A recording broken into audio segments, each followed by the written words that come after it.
Got some rotted D-lam core. They make it too accessible for us.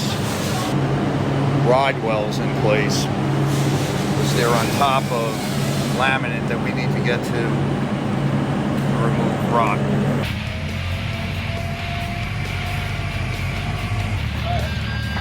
Well, what we're doing here is we're fitting our gunnel cap to the Mako, and what that'll do for us, make sure that all our lines at our whole deck joint match. And then we have to put our transom well in and fabricate that to bring that up to the 30 inches that we brought the transom up to. We fitted the cap back in place, the deck liner, 4 or 5 times, but they got it dialed in, sitting perfect. And the Metan changes continue.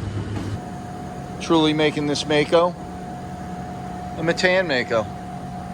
Bill will be able to say it's the only one out there. And it's such a subtle change. And boy, does it just look badass. We changed up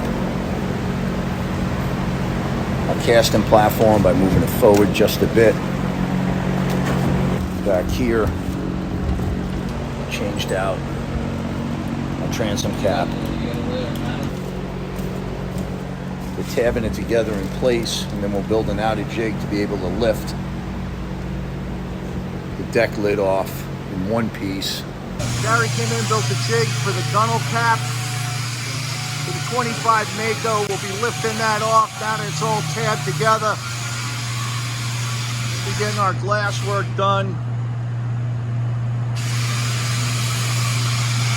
Get our new deck glass back into the liner and move forward. So why don't we take these measurements, you know how much of the opening is, have them bring this all the way over. Scotty's got his pieces all hot glued in place.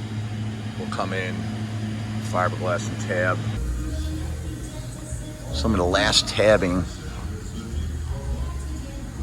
on our Mako deck liner, and some heavy fabrications to it. We have an inner jig. Pretty much Frankenstein this whole top deck.